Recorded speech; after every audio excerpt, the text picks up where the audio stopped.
ठीक है, इतना आपको समझ में आ गया। दो संख्याओं के बारे में पढ़ लिया हमने, प्राकृतिक संख्याएं और पूर्ण संख्याएं। अब इसके बाद अगर हम लोग पढ़ें तो इसके अंदर हम लोग पढ़ेंगे, जब हमने प्राकृतिक संख्याएं बना ली, पूर्ण संख्याएं बना ली, तो इसके बाद अब हमको ज़रूरत पड़ी किसकी भाई, हमको गणनाएं करने की जरूरत, मतलब हम लोग कैलकुलेशन करना स्टार्ट कर दिए, तो हमको ज़रूरत पड़ी कुछ सिंबल्स की, है ना। तो यहाँ पर हमने क्या किया था भाई, 0 से लेके, ठीक है, पॉजिटिव में तो संख्याएं बना ली थी, ठीक है, पॉजिटिव में हमने क्या किया था, संख्याएं बना ली थी, ठीक। अब हमको क्या हुआ कि कुछ सिंबल्स की जरूरत पड़ी, यहाँ पे क्या है, पॉजिटिव सिंबल। अब हमने क्या किया, अपने मन से 0 के लेफ्ट साइड में भी, यानी कि 0 के बाएं साइड में भी हमने क्या की, एक दुनिया बना ली जो कि थी हमारी निगेटिव नंबर्स की। किसकी थी, निगेटिव का मतलब हाँ, ऋणात्मक संख्याओं की एक हमने दुनिया अलग से बना ली, 0 के पीछे। 0 के आगे क्या थी, धनात्मक संख्याओं की थी, और 0 के पीछे हमने क्या की, ऋणात्मक संख्याओं की एक दुनिया अलग से बना ली। तो इन सारे जो संख्याओं का संयोग आया ना, इन सारे संख्याओं को अगर हम लोग एक साथ देखें ना, तो इनको हम बोलते हैं पूर्णांक। क्या बोलते हैं इनको, पूर्णांक। तो आप लोग तीसरी हेडिंग डाल लीजिएगा, पूर्णांक क्या होते हैं, यानी इंटीजर क्या होते हैं, ठीक है। तो इंटीजर क्या होते हैं, जितने भी धनात्मक और ऋणात्मक संख्याएं होती हैं 0 को लेते हुए, उन सभी को हम क्या बोलते हैं, पूर्णांक बोलते हैं। पूर्णांक का मतलब होता है पूरा अंक, ठीक है, पूरा अंक। अगर हम आपसे बात करें 4.56 यानी 4.56 की अगर हम आपसे बात करें और आपसे यहाँ पे ये पूछें कि इसका पूर्णांक क्या होगा, तो आप यहाँ पर बोलेंगे कि इसका पूर्णांक जो होगा सर, इसका पूर्णांक 4 होगा, ठीक है, क्योंकि पूर्णांक कभी भी दशमलव में नहीं हो सकता, ठीक है। पूर्णांक क्या है, कभी भी दशमलव में नहीं हो सकता, ठीक है। तो यहाँ पर इसका जो पूर्णांक होगा वो क्या होगा, 4। पूर्णांक का मतलब पूरा अंक। ये क्या पूर्णांक है, 4.56, ये पूर्णांक नहीं है, ये तो दशमलव में संख्या है। तो पूर्णांक हमारे वही होते हैं जो दशमलव में ना हो। तो इतनी बात आपको समझ में आ गई।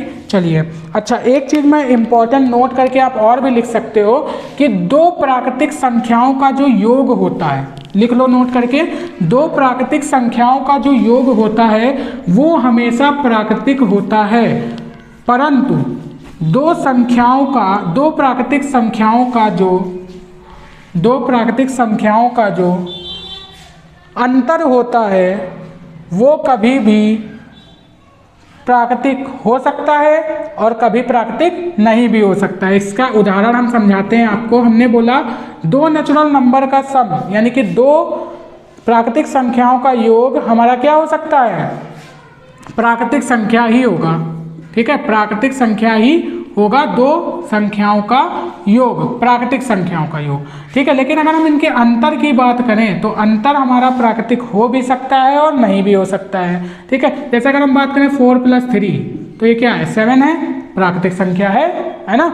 लेकिन अगर हम बात करें इसी तरह 5+7 12 प्राकृतिक संख्या है भाई, 7+5 12 एक प्राकृतिक संख्या है, ठीक है। लेकिन अगर हम अंतर की बात करें, जैसे मान लो हमने ले लिया 3 - 2, तो ये क्या है, 3 - 2 दो नंबर का अंतर है ना, दो संख्याओं का हमने अंतर किया तो एक आया है। एक क्या है, हमारी एक प्राकृतिक संख्या है। हमने क्या बोला, प्राकृतिक हो सकता भी है और नहीं भी हो सकता है। अब इसका उल्टा ले ले, मान लो हमने लिख दिया 2 - 3, ये भी तो दो प्राकृतिक संख्याओं का क्या है, अंतर है, लेकिन ये क्या आ रहा है, -1। क्या -1 हमारा एक प्राकृतिक संख्या होती है, नहीं, -1 हमारा एक पूर्णांक होता है, प्राकृतिक संख्या नहीं होती, अभी हमने देखा, ठीक है। तो दो संख्याओं का अंतर प्राकृतिक हो भी सकता है और नहीं भी हो सकता, लेकिन योग हमेशा क्या होगा, प्राकृतिक होगा, ठीक है। तो इसको नोट करके आप लोग लिख लीजिएगा। इंटीजर पढ़ लिया। अब हम लोग पढ़ते हैं किसके बारे में, अब हम लोग पढ़ते हैं, हाँ, यहाँ पर पढ़ते हैं बहुत ही इम्पोर्टेंट सी संख्या हमारी होती है जिसको हम बोलते हैं अभाज्य संख्याएं। क्या बोलते हैं, अभाज्य संख्याएं। अभाज्य संख्याएं क्या होती हैं भाई, इनको हम इंग्लिश में बोलते हैं प्राइम नंबर। बहुत ही इम्पॉर्टेंट हैं, बहुत ही महत्वपूर्ण है हमारी संख्या पद्धति में, इनका बहुत यूज़ है, ठीक है, प्राइम नंबर, ठीक है। तो प्राइम नंबर की दो डेफिनेशन मैं आपको बताऊंगा, रट लेना, एकदम बेहतरीन डेफिनेशन, ठीक है, बेहतरीन कंटेंट, मज़ा आएगी आपको, प्यार हो जाएगा। प्यार हो रहा है ना, धीरे धीरे प्यार हो रहा है मैथ से। चलिए, यहाँ बात करते हैं अभाज्य संख्याएं। ठीक है, तो दो डेफिनेशन मैं आपको बताऊंगा। पहली कि वे संख्याएं जिनके, ठीक है, जिनके दो गुणनखंड ऐसे लिखेंगे, जिनके केवल दो गुणनखंड, ठीक है, होते हैं अभाज्य संख्याएं, ठीक है, अभाज्य संख्याएं कहलाती हैं। ठीक, ये पहली डेफिनेशन हो गई। अभी सब समझ में आएगा। ठीक है, एग्जांपल से समझाएंगे। दूसरी डेफिनेशन क्या बोल रही है? वे संख्याएं जो केवल एक से विभाजित हो, ठीक है, जो केवल एक से विभाजित हो या फिर खुद से विभाजित हो, ठीक है, ऐसी संख्याओं को हम क्या बोलते हैं? ठीक है, विभाजित हो, अभाज्य संख्याएं कहलाती हैं। ठीक है, अभाज्य संख्याएं कहलाती हैं। थोड़ा सा राइटिंग आप लोग देख लीजिएगा। ठीक है, राइटिंग धीरे धीरे सही हो जाएगी, आपको समझ में आने लगेंगे सब कुछ। जो जहां नहीं समझ में आएगा आप कमेंट करके पूछ लेना। ठीक है, वे संख्याएं जो केवल एक से विभाजित हो या फिर खुद से विभाजित हो वो अभाज्य संख्याएं कहलाती हैं। या फिर पहली डेफिनेशन क्या बताई? वे संख्याएं जिनके दो गुणनखंड होते हैं केवल और केवल, वो हमारी अभाज्य संख्या कहलाती है। अगर हम उदाहरण की बात करें तो उदाहरण में अगर हम बात करते हैं 2 की, ठीक है, अगर हम बात करें 2 की तो 2 क्या हमारी एक अभाज्य संख्या है? तो इसको आइए पता करते हैं। हमने बोला ऐसी संख्याएं जिनके केवल 2 गुणनखंड हो। तो ये कौन कौन सी संख्या? गुणनखंड का मतलब समझना क्या होता है? गुणनखंड का मतलब कि कोई भी नंबर, कोई भी संख्या किन किन संख्याओं से विभाजित हो सकती है पूर्णतः, उनको हम बोलते हैं उनके गुणनखंड।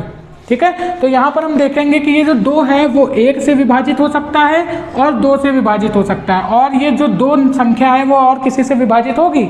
नहीं होगी। तो पहली डेफिनेशन क्या इसकी है कि 2 गुणनखंड केवल होने चाहिए, इसके 2 गुणनखंड हैं। दूसरी डेफिनेशन क्या बोल रही है कि वो या तो 1 से विभाजित हो या तो खुद अपने आप से विभाजित हो। तो देखो ये 1 से विभाजित हो रही है या तो फिर 2 अपने आप खुद से विभाजित हो रहा है। तो हम बोल सकते हैं ये हमारा एक प्राइम नंबर है, यानी ये हमारी एक अभाज्य संख्या है। भाई साहब समझ में आ गया ना? एकदम फील आ गया? लाइक ठोक दो जल्दी से।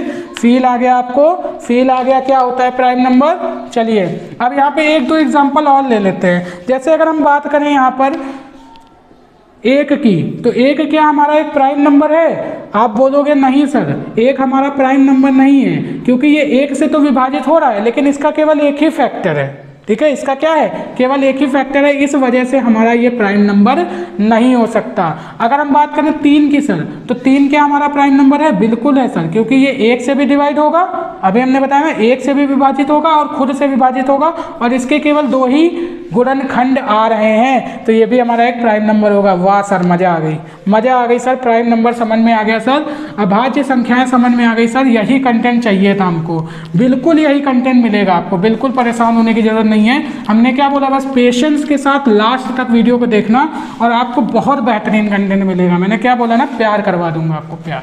ठीक है, प्यार करवाऊंगा मैथ्स से।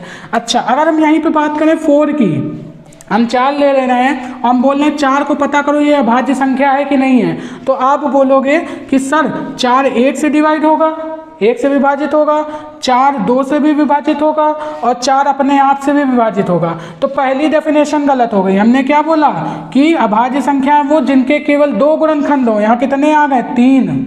ठीक है, दूसरी डेफिनेशन क्या बोल रही थी? या तो 1 से कटे या तो अपने से कटे। 1 और अपने के अलावा ये 2 से भी कट रहा है, यानी कि ये हमारी अभाज्य संख्या नहीं हो सकती। कभी कभी आपसे क्वेश्चन पूछा जाता है कि सबसे छोटी अभाज्य संख्या बताइए, सबसे छोटी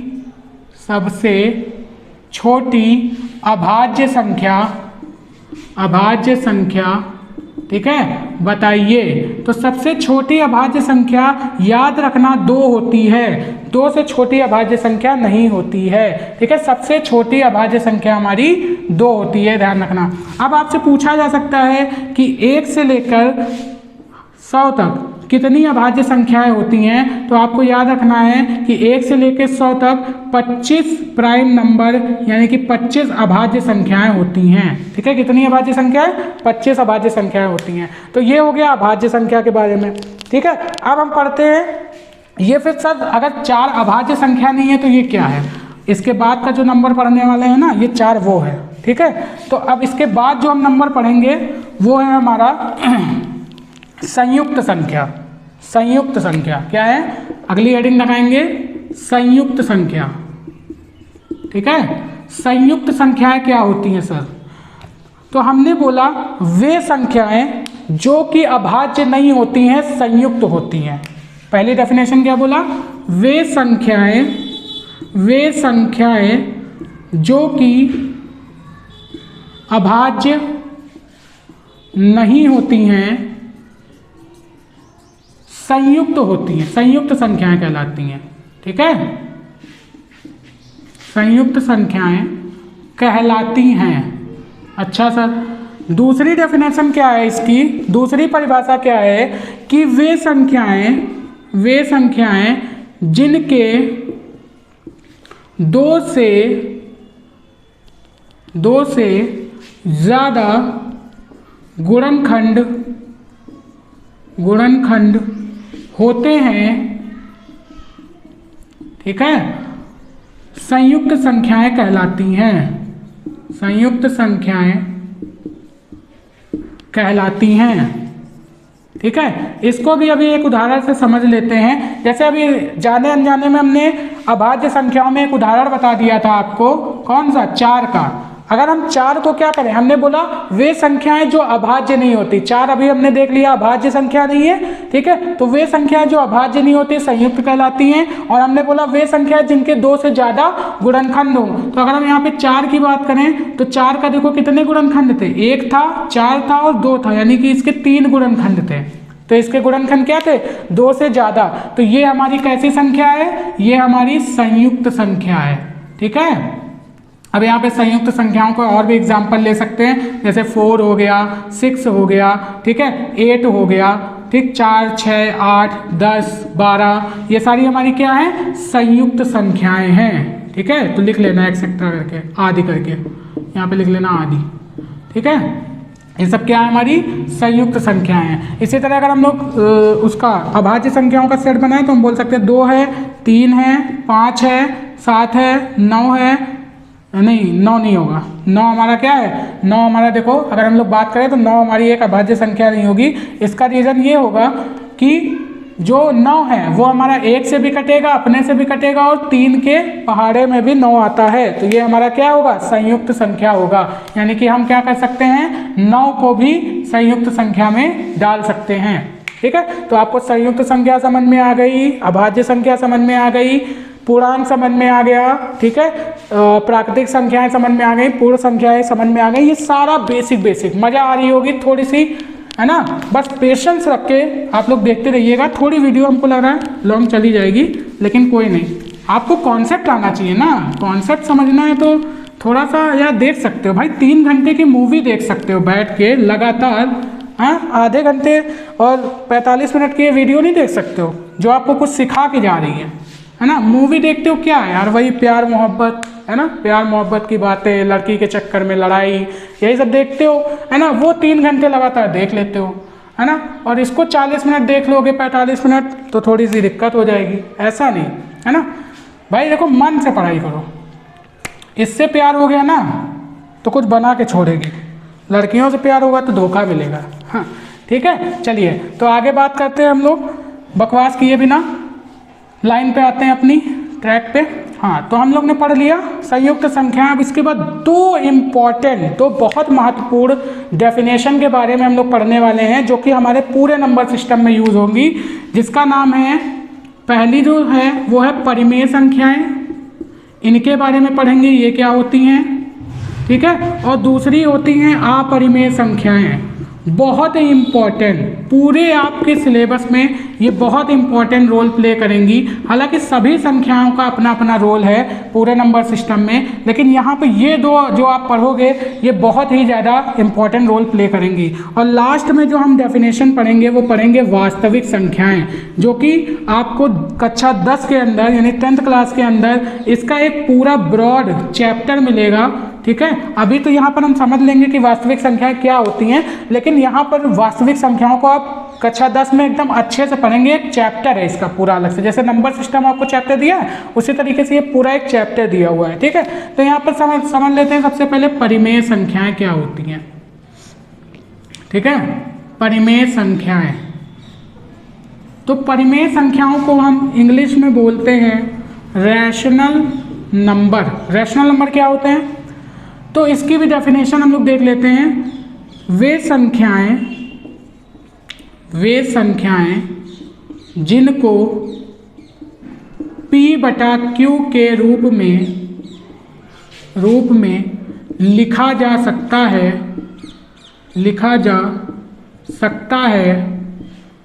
ठीक है, जहां Q 0 के बराबर नहीं हो सकता। ये आपको कंडीशन याद रखनी है। P/Q के फॉर्म में लिखा जा सकता है जहां Q नॉट इक्वल टू 0 होगा, ऐसी, ठीक है, जहां Q नॉट इक्वल टू 0 है, परिमेय संख्याएं कहलाती हैं। परिमेय संख्याएं, ठीक है, कहलाती हैं। कैसे, जैसे हमने बोला, कोई उदाहरण ले लेते हैं। उदाहरण हमने ले लिया 2 क्या हमारी एक परिमेय संख्या है? आप बोलोगे बिल्कुल सर, क्या हम इस 2 को P/Q के फॉर्म में लिख सकते हैं? P/Q का मतलब कुछ नहीं है। P/Q का मतलब है भिन्न। P/Q का मतलब क्या है? भिन्न, यानी ऐसी संख्याएं जिनको भिन्न के रूप में लिखा जा सके। भिन्न जानते हो आप लोग, है ना, बटे के रूप में जिनको लिखा जा सके। तो 2 को हम क्या लिख सकते हैं? 2/1 नहीं लिख सकते हैं, 2/1 नहीं लिख सकते हैं। लिख सकते हैं क्योंकि किसी भी नंबर के नीचे अगर कुछ नहीं होता तो उसके नीचे हमेशा बटे में 1 होता है। बचपन में सब बातें पढ़ चुके हो, है ना। तो 2/1 यानी कि ये हमारी क्या है? एक परिमेय संख्या है। ठीक है, परिमेय संख्या है। इसी तरीके से अगर हम बात करें दूसरा उदाहरण, हमने बोल दिया, हम ले लेते हैं 5, ठीक है, या फिर ले लेते हैं -5। क्या ये एक परिमेय संख्या है? आप बोलोगे इसको भी हम क्या कर सकते हैं? P/Q के रूप में लिख सकते हैं। और यहाँ पर देखो Q की वैल्यू 0 भी नहीं है, यहाँ पे 1 है, यहाँ पे भी 1 है, यानी ये भी हमारी क्या है? एक परिमेय संख्या है। बोल सकते हैं ये भी हमारी एक परिमेय संख्या है। लेकिन यहाँ पर अगर हम बात करें √3 की, हम किसकी बात करें? √3 की, तो क्या √3 हमारी एक परिमेय संख्या है? इसमें भी बोलेंगे कि सर इसको हम P/Q के फॉर्म में लिख सकते हैं, यानी कि इसको भी हम भिन्न के रूप में लिख सकते हैं जहाँ पे Q हमारा 0 नहीं है, तो ये भी हमारी क्या होगी? एक परिमेय संख्या होगी। बिल्कुल सही है? नहीं, ये बिल्कुल गलत है। √3 हमारी परिमेय संख्या नहीं है। इसको अभी हम थोड़ा सा और आगे अच्छे से पढ़ेंगे जब हम पढ़ेंगे अपरिमेय संख्या। ठीक है, √3 हमारा परिमेय संख्या नहीं है। क्यों नहीं है? क्योंकि यहाँ पर ये जो डेफिनेशन हमने लिखी है ना, ये परिमेय संख्या की, ये इसकी एग्जैक्ट डेफिनेशन नहीं है, ये इसकी सही डेफिनेशन नहीं है। ठीक है, हम क्योंकि जो परिमेय संख्याएं होती हैं और जो अपरिमेय संख्याएं होती हैं, उन दोनों को हम भिन्न के रूप में लिख सकते हैं। दोनों को, यहाँ पे √3 में बताऊंगा आपको कि अपरिमेय संख्या है। ठीक है, उन दोनों को हम क्या कर सकते हैं? भिन्न के रूप में लिख सकते हैं। तो सर जब हम दोनों को भिन्न के रूप में लिख सकते हैं तो इन दोनों को अलग अलग क्यों रखा गया है, अपरिमेय और परिमेय संख्याओं को? क्योंकि इनकी कुछ और भी प्रॉपर्टीज, इनके और भी कुछ गुण होते हैं जिनकी वजह से इन दोनों को अलग अलग परिभाषित किया गया है। उनके और गुण क्या होते हैं उनको देखते हैं। इनको नोट करो, पहले उदाहरण नोट करो। √3 हमारा क्या है? परिमेय संख्या नहीं है। ठीक है, इसको नोट करो, फिर बताते हैं। नोट करो, नोट कर लिया? चलो जल्दी जल्दी से रफ करते हैं, फटाफट से वीडियो को देखते हैं। ठीक है, तो अभी हम लोग परिमेय अपरिमेय संख्याएं पढ़ेंगे, उसके बाद धीरे से वीडियो को एंड करेंगे और यहाँ पे थोड़ा सा हम लोग देख लेंगे ऑड इवन नंबर्स को, यानी कि इवन नंबर को हम लोग बोलते हैं, बताता हूँ आपको। अभी रुकिए, 1 सेकंड रुकिए, पहले इसको देख लेते हैं ना, परिमेय संख्याएं क्या होते हैं। ठीक है, परिमेय संख्याएं की बात करें तो परिमेय संख्याओं की हमने एक तो बता दिया कि P/Q के फॉर्म में लिख सकते हैं जहाँ पे Q हमारा 0 नहीं होता है, ये दोनों में कॉमन होती है। 2 इसकी और इम्पोर्टेंट डेफिनेशन होती हैं कि जब परिमेय संख्याओं को दशमलव के रूप में बदला जाता है, जब परिमेय संख्याओं को बदला जाता है, किसमें बदला जाता है, किसमें दशमलव में, ठीक है, दशमलव में, यानी कि जब पॉइंट में बदला जाता है तो वो क्या होती हैं, पूरी तरह विभाजित हो जाती हैं। क्या हो जाती हैं, पूरी तरह विभाजित हो जाती हैं। ठीक, पहली ये हो गई कि जब दशमलव में बदला जाता है तो पूरी तरह विभाजित हो जाती है वो संख्याएं, यानी कि इंग्लिश में बोले तो ये क्या कर जाती हैं, टर्मिनेट कर जाती हैं, टोटली टर्मिनेट। ठीक, अगर हम लोग बात करें इसी तरीके से दूसरी डेफिनेशन की, जब इन्हें दशमलव में बदला जाता है तो अगर ये पूरी तरह विभाजित नहीं भी होती हैं, पूरी तरह विभाजित नहीं होती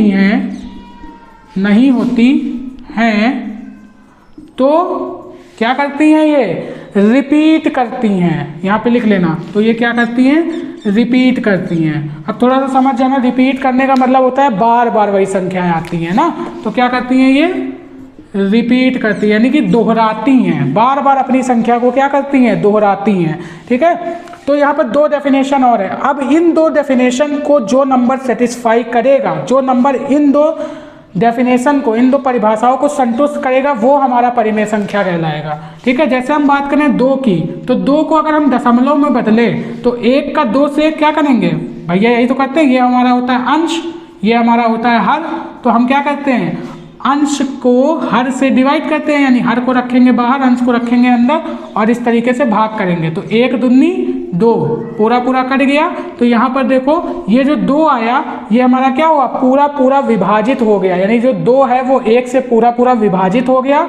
ठीक है, तो ये हमारा क्या होगा, एक परिमेय संख्या होगी। दूसरी डेफिनेशन को सेटिस्फाई कराने के लिए हम दूसरा एग्जाम्पल लेते हैं। हमने बोला, हमने ले लिया 2/3, हमने क्या ले लिया, 2/3। अगर हमको इसको चेक करना है कि ये परिमेय संख्या है कि नहीं है, तो हम बोलेंगे कि सर 3, हमको क्या करना है, 3 से 2 को डिवाइड करना है, यानी 3 से 2 को विभाजित करना। पता है 2 हमारा छोटा नंबर है, विभाजित होगा नहीं, तो हम क्या करते हैं, इसके लिए पॉइंट लगाते हैं, यानी दशमलव लगाते हैं, 0 बढ़ाते हैं, है ना। अब यहाँ पर जब दशमलव लगा के हमने 0 बढ़ाया तो ये जाएगा 6 बार में, 3 छक 18, और फिर हमारा 2 बचेगा। अब फिर से हम क्या करेंगे, 0 बढ़ाएंगे, 3 छक 18, और फिर हमारा 2 बचेगा। फिर हम क्या करेंगे, 0 बढ़ाएंगे, 3 छक 18। तो इस तरीके से ये देखो क्या हो रहा है, जब हम 2/3 को, यानी 2/3 को जब हम भिन्न में चेंज कर रहे हैं तो वो पूरी तरीके से विभाजित नहीं हो रहा 2 की तरह, लेकिन वो क्या कर रहा है, बार बार उसी नंबर को दोहरा रहा है, यानी रिपीट कर रहा है। तो ये भी हमारा क्या होगा, एक परिमेय संख्याएं होंगी। अब समझ में आया। अच्छा, अभी हमने बताया √3 क्यों परिमेय संख्या नहीं होगी, इसका रीजन बताते हैं, √3 क्यों परिमेय संख्या नहीं होगी। ठीक है, तो अब हम दूसरी संख्या के बारे में पढ़ लेते हैं, जिसका नाम है अपरिमेय संख्या। जिसका नाम क्या है, अपरिमेय संख्या। मज़ा आ रही हो तो भैया वीडियो को लाइक करते रहना और शेयर करते रहना, है ना। शेयर करना बहुत ज़रूरी है, क्योंकि हिंदी में कंटेंट मिल जाए सभी बच्चों को।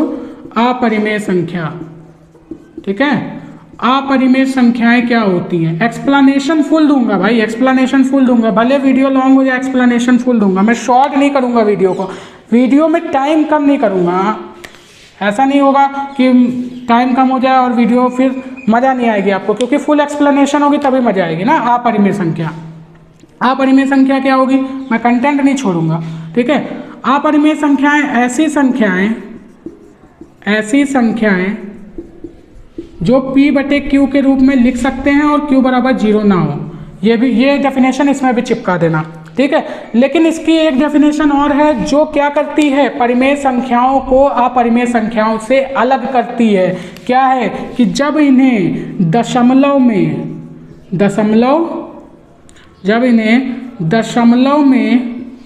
बदला जाता है, ठीक है, जब इन्हें दशमलव में बदला जाता है तो ये ना ही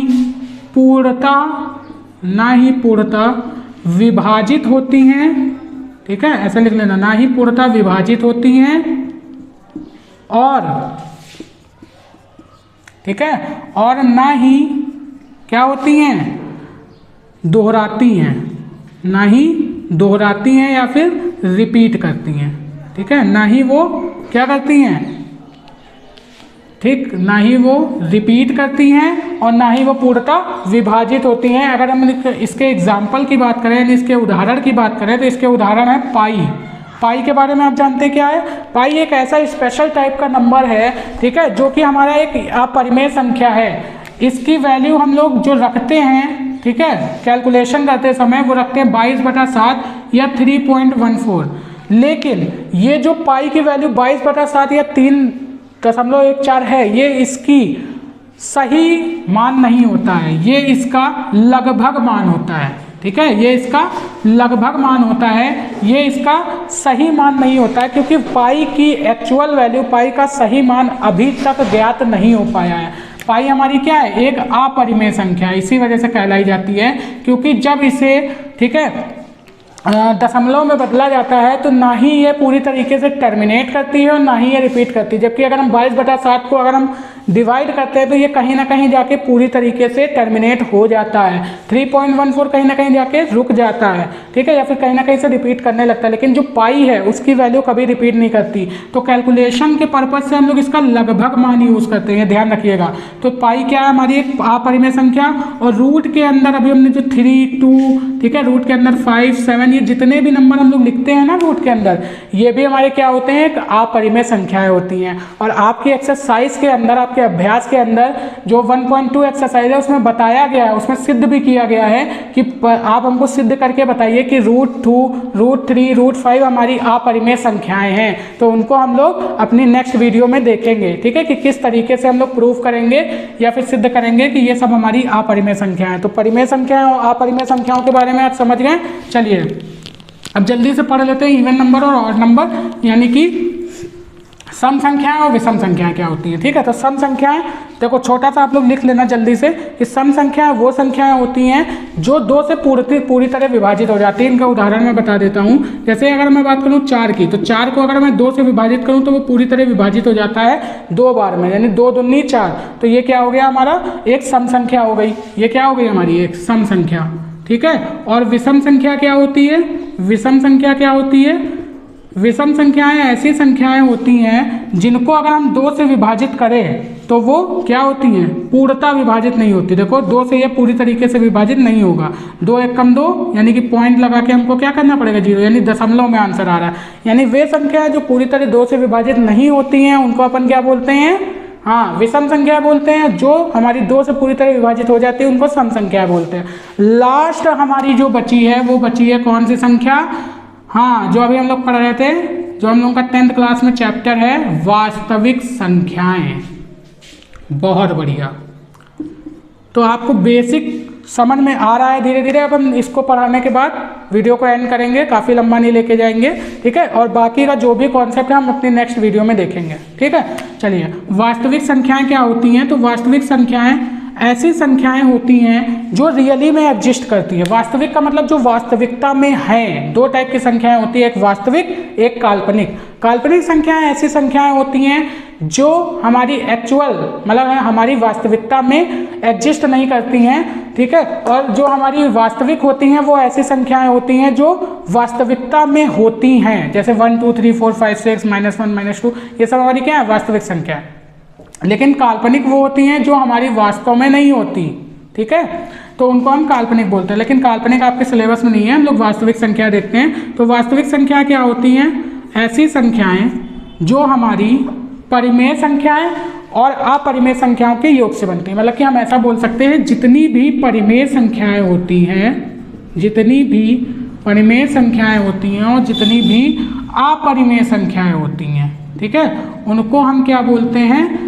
काल्पनिक संख्या, उनको हम वास्तविक संख्याएं बोलते हैं, ठीक है। यानी कि परिमेय संख्याएं क्या होती हैं भाई? अभी हमने बताया, ठीक है। जैसे 2 हुआ, 3 हुआ, 4 हुआ, ये सब हमारी क्या है? काल्पनिक परिमेय संख्याएं। देखो बार बार काल्पनिक याद आ रहा है ना। और जितनी भी रूट के अंदर हमने संख्याएं अभी देखी, ये सब क्या हैं? अपरिमेय संख्याएं। तो ये जितनी भी परिमेय संख्या अपरिमेय संख्याएं होती है वो सब वास्तविक होती हैं। अब इसमें एक क्वेश्चन और आता है ट्रू फॉल्स में कि क्या सभी की सभी वास्तविक संख्याएं परिमेय संख्याएं हो सकती हैं? नहीं। क्योंकि इसमें अपरिमेय संख्याएं भी आती हैं। ठीक है, तो सभी की सभी वास्तविक संख्याएं परिमेय नहीं हो सकती, लेकिन सभी की सभी परिमेय संख्याएं वास्तविक हो सकती हैं, सभी की सभी अपरिमेय संख्याएं वास्तविक हो सकती हैं, लेकिन सभी वास्तविक संख्याएं अपरिमेय या परिमेय नहीं हो सकती हैं। ठीक है, क्योंकि उसमें परिमेय भी आती हैं और अपरिमेय भी आती हैं। तो आई होप आपको ये सारा का सारा कंटेंट एकदम बेहतरीन तरीके से समझ में आया होगा। ठीक है, तो आज के लिए हम लोग यहीं पर रखते हैं टाइप्स ऑफ नंबर तक। अब आगे हम लोग पढ़ेंगे विभाजन रूल के बारे में, यानी डिविजिबिलिटी का कॉन्सेप्ट, और इकाई अंक को थोड़ा सा और डिटेल में पढ़ेंगे, और साथ ही साथ इसकी एक्सरसाइज भी यानी अभ्यास को भी करेंगे नेक्स्ट वीडियो में, नेक्स्ट एपिसोड में, है ना, हमारी सीरीज का एपिसोड है ना ये। चलिए, तो आज के लिए इतना ही रखते हैं। अगर वीडियो अच्छी लगी हो भाई, मज़ा आ गया हो, प्यार हुआ हो इससे, तो वीडियो को लाइक ज़रूर करना और अपने दोस्तों में शेयर करना। ठीक है, और नए हो तो हमने फिर से बोल रहा हूँ कि चैनल को सब्सक्राइब करके बेल नोटिफिकेशन प्रेस कर देना, ताकि आगे आने वाली वीडियो की अपडेट आपको मिल जाए और हिंदी में कंटेंट लेकर आप बोर्ड एग्जाम की प्रिपरेशन अच्छे से कर सकें। चलिए, आज के लिए इतना ही, बाकी मिलते हैं नेक्स्ट लेक्चर में, नेक्स्ट एपिसोड में। Best of luck students, bye bye.